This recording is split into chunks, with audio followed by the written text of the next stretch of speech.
स्वागत। जैसा कि प्रेस वार्ता किसके निमित्त हो रही है, हमारे प्रभारी महोदय ने बताया आपको। आज आप देख रहे हैं कांग्रेस ने एक मैनिफेस्टो जारी किया है और उस मैनिफेस्टो में साफ साफ लिखा है कि जब वो सरकार उनकी आएगी तो वो जातिगत जनगणना के साथ साथ आर्थिक और पर भी वो सर्वेक्षण करा के उसको लागू करने वाली है। और उसके पीछे उसकी मंशा क्या है, ये लोगों को समझना चाहिए। हम सब बहुसंख्यक समाज के लोगों को जानने का अधिकार है, हक है और अधिकार है।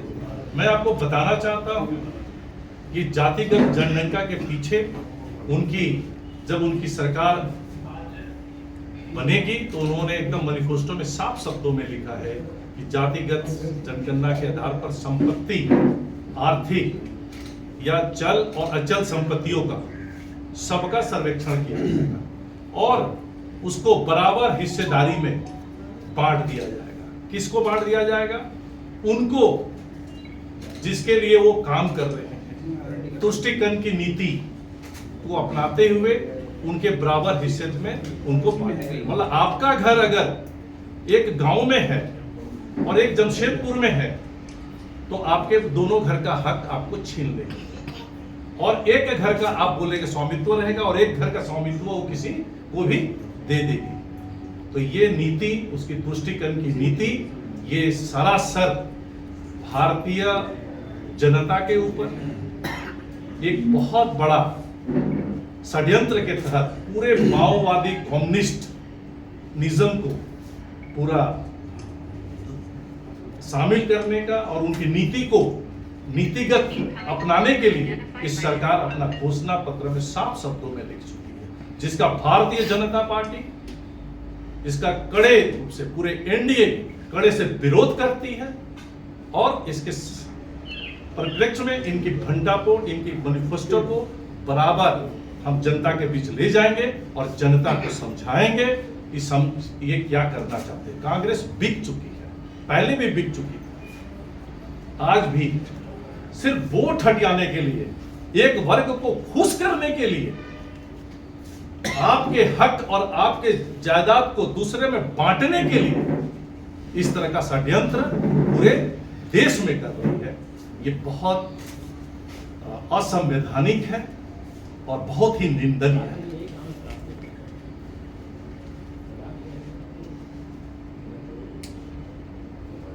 हम ऐसा समझते हैं कि आपके माध्यम से जनता को पता चले, जनता के बीच में जाए। हमारी मोदी जी की सरकार ने गरीबों के लिए, महिलाओं के लिए, युवाओं के लिए और किसानों के लिए, उनके हित के लिए काम कर रही है। जहां मोदी जी की सरकार सबके आर्थिक रूप से उसको कैसे और मजबूत करें उस पर काम कर रही है और कांग्रेस उसके ठीक विरुद्ध उसके आर्थिक और चल और अचल संपत्ति को बांटने का प्रयास कर रही है। ये भारतीय जनता पार्टी कतई बर्दाश्त नहीं करेगी और इसका पुरजोर विरोध करते हुए जनता के सामने इस बात को चुनाव के निमित्त रखें।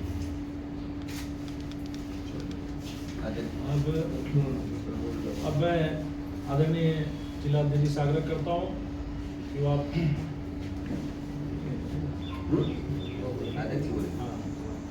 आप जो कांग्रेस का जो तुष्टिकरण की एजेंडा पर जो आधारित मैनिफेस्टो है उसके आगे में आप सबको संबोधित करें। आप सभी प्रेस के मीडिया बंधु, भारतीय जनता पार्टी 2024 के लोकसभा चुनाव में जाने के बाद अपने मैनिफेस्टो को जारी की और भारतीय जनता पार्टी के मैनिफेस्टो को देखने के बाद कांग्रेस के अंदर कोई बहुत बड़ी बौखलाहट हुई है। जैसा कि आपको पता है, अमेरिका से भी साजिश चल रही है, दुनिया के सभी देशों की साजिश है कि मोदी जी को रोकना है। किसी भी दल ने यह नहीं कहा कि उनको बहुमत आ रहा, वो केवल यह कहते हैं कि इनको 400 सीट नहीं आने वाली है। किसी ये भी नहीं कहा कि मोदी जी की बहुमत, मोदी जी की बहुमत तय है, ऐसे विरोधी दल दुनिया के सारे लोग स्वीकार करते हैं। अब 400 सीट इसलिए चाहिए कि भारत की अर्थव्यवस्था को मजबूती के साथ विश्व के मानचित्र पर हम तीसरे नंबर पर ले जाने के लिए लालायित है, उसके लिए कटिबद्ध मेहनत कर रहे हैं। 60 के दशक में जब कांग्रेस ने देश की सत्ता को मजबूती से पकड़ की, उस समय से बहुसंख्यक आबादी के ऊपर उन्होंने नाना प्रकार से कुठाराघात प्रारंभ किया। आदिवासी जनसंख्या हो, जिसे हम एसटी कहते हैं, एससी हो, हरिजन हो या पिछड़ी जाति हो, भारत के संविधान में इन सभी लोगों को आरक्षण का प्रावधान, उनकी गरीबी, आर्थिक बदहाली, छुआछूत जो अपने हिंदू समाज में थी, उसके आधार पर उनको संरक्षण देने का भारत के संविधान में बाबा साहब का स्वरूप था कि बाबा साहब ने सपना देखा था कि उनको संरक्षण देके भारत में सबको एक रूप दिया जाएगा।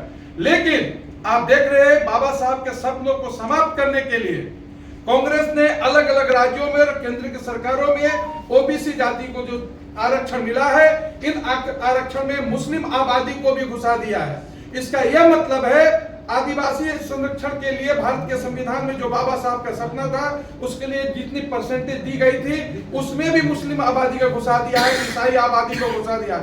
इसका परिणाम हो रहा है कि देश में जिन लोगों के लिए देश के संविधान में आरक्षण की घोषणा की गई थी, जिनको आगे बढ़ाने के लिए भारत की आत्मा आगे काम कर रही थी, उन आत्माओं को कुठाराघात करने के लिए इन्होंने ईसाई संख्या को घुसाया। अभी देख रहे हैं भारत में डीलिस्टिंग का भी आंदोलन चल रहा है, अर्थात आदिवासी समाज में जो क्रिश्चियन में कन्वर्ट हो गए, संविधान कहता है कि वो अपने सामने ईसाई नहीं बताते, केवल अपने आप को आदिवासी बताते हैं और भोले भाले भारत के आदिवासियों के हक को एक कांग्रेसी साजिश के तहत उसको कब्जा कर रहे हैं। अब उसी प्रकार की बातें देश की अर्थव्यवस्था में आई है।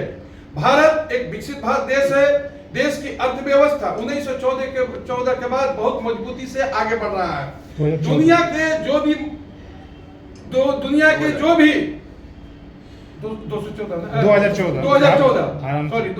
2014 के बाद से और कोरोना के बाद से आप महसूस करें, दुनिया की जो भी मल्टीनेशनल कंपनी है, जिनका कारोबार ज्यादा चाइना में चलता था, मजदूरों के बल पर चलता था, वो सारे रोजगार के अवसर भारत में आ रहे हैं। और आने का कारण यह है कि भारत एक मजबूत अर्थव्यवस्था के रूप में अपने आप को कर रहा है। इनका यह साजिश है कि इस प्रकार के एजेंडा लगाएं ताकि भारत में जो बाहर के विनिवेश होने वाले हैं, रोजगार का सृजन भारत के भूमि पर होने वाला है, भारत का जो आर्थिक विकास होने वाला है, इन सारे चीजों को ठप कर दिया जाए।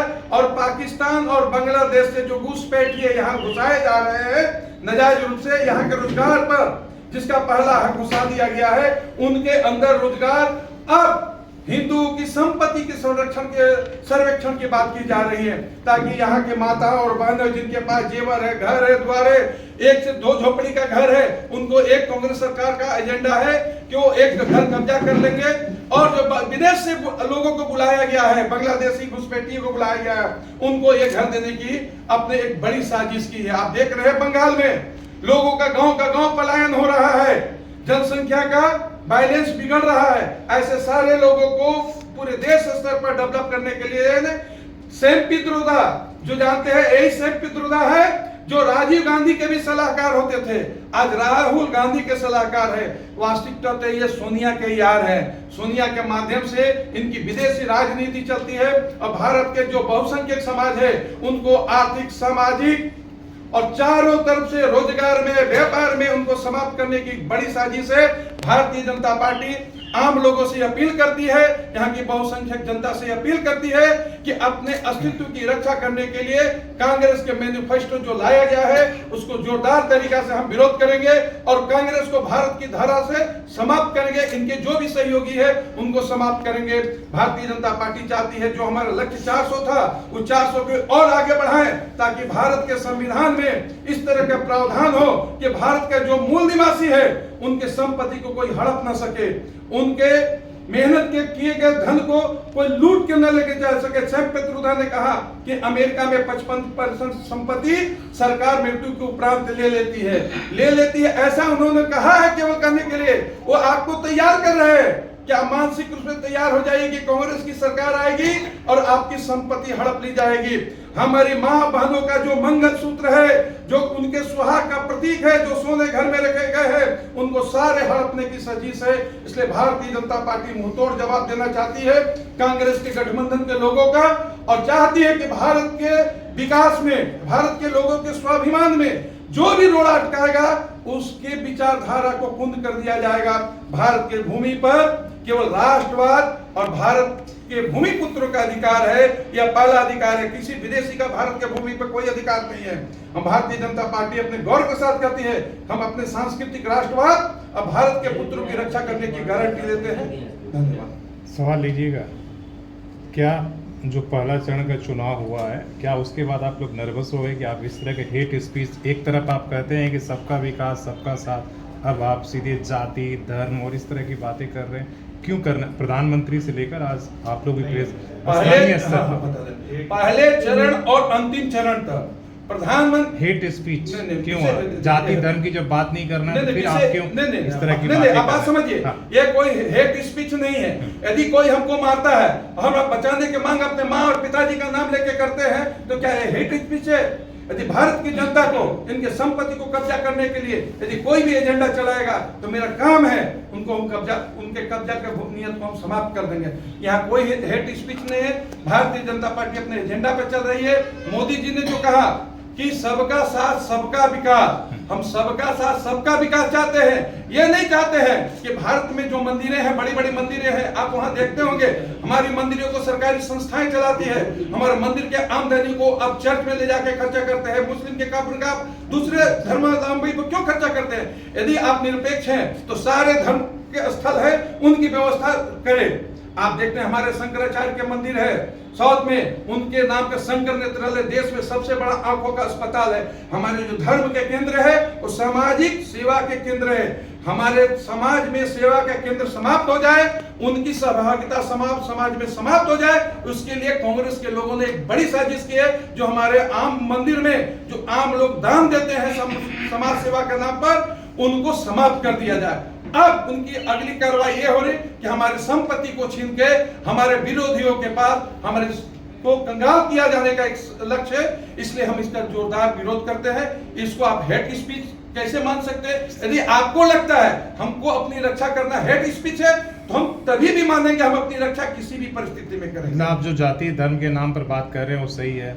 निश्चित सही है। यदि हमारे जाति, भारत के संविधान में जाति में जो आरक्षण दिया गया है, जिन जातियों को आरक्षण दिया गया है, इसमें स्पष्ट कहा है कि छुआछूत केवल हिंदू में है। इसलिए हिंदू जाति, हिंदू धर्म ग्रहण करने वाले लोगों के ही आरक्षण की व्यवस्था है। आप दूसरे जातियों को घुसा के उस आरक्षण में घुसाते हैं, तो आप हमारे आरक्षण का अपहरण करते हैं, हमारे विकास का गला दबाते हैं। ऐसे स्थिति में क्या हम अपने बात को अपने जनता के पास रखना गलत है? यदि गलत है तभी भी यह काम करेंगे। हम कटिबद्ध हैं अपने जनता के लोगों की रक्षा करने के लिए, भारत के भूमि पुत्रों को रक्षा करने के लिए हम कटिबद्ध हैं। जब आपने कहा कि अमेरिका भी विरोध कर रहा है मोदी जी का, तो ऐसा क्यों है? अमेरिका के कुछ लोग हैं जो विदेशी शक्तियां हैं, वो हमारे विरोध करती है। सामान्य सी बात है। दुनिया के मानस पटल पर आप जब आगे जाएंगे और आपके आगे जाने से किसी को पिछड़ापन का महसूस होगा, उनका लाइन, उनका नंबर डाउन होगा, तो आपको गिराने का प्रयास करें। ये आपका काम है कि आप मजबूत हो। इसके लिए आप अपने लोगों को संगठित करेंगे। भारतीय जनता पार्टी अपने सारे लोगों को संगठित करती है और विदेशी शक्ति जो हमको डैमेज करना चाहती है उससे सतर्क करती है। लेकिन आपने जितनी बात कही, जितने आरोप आपने लगाए, एक भी ना आपने बयान दिखाया कि कांग्रेस ने कहा, ना उनका आपने घोषणा पत्र दिखाया। आप सिर्फ ये कहते जा रहे हैं कि कांग्रेस ने ऐसे कहा है। जब राहुल गांधी कहते हैं कि भाई हम जातिगत सर्वे कराएंगे और उसके आधार पर संपत्ति की बंटवारा होगी देश की, तो उसको आप व्यक्ति की संपत्ति आप कौन सी संपत्ति का बंटवारा करेंगे? व्यक्तिगत संपत्ति की तो बात नहीं हो रही है। नहीं, आप मैनिफेस्टो देखें कांग्रेस का, देखिए तभी बोल रहे हैं आपसे। आप प्रस्तुत करिए उसको, हम तो देखे हैं। उसमें ये कहा जा रहा है कि जातिगत सर्वे होगा जिससे बिहार में होगा और उसके आधार पर देश कराया जाएगा। आर्थिक, हाँ, जातिगत और आर्थिक सर्वेक्षण। उसी अभी के पहले भी विषय- 2011 में भी हुआ है नहीं, आर्थिक सर्वेक्षण, इकोनॉमिक आर्थिक सर्वेक्षण कराने का मतलब है आप आज अभी सैम पित्रोदा ने कहा कि अमेरिका में जो पूंजीपति लोग हैं, आम आदमी नहीं, उनकी संपत्ति को नहीं वहाँ का कानून है। जी वहाँ पे चलती है कानून है। आप उसे आम आदमी से कैसे जोड़ सुनिए ना, सकते हैं? आप नहीं सैम देख लीजिए पित्रोदा ने अमेरिका का हवाले से एकदम एक हाँ, किया नहीं, है। आप ये कांग्रेस के ही ये में है कि सर्वे की बात ठीक है। कही गई है हाँ तो आर्थिक वो तो बार बार कह रहे हैं, हर रैली में कह रहे हैं। और रैली में राहुल गांधी प्रियंका गांधी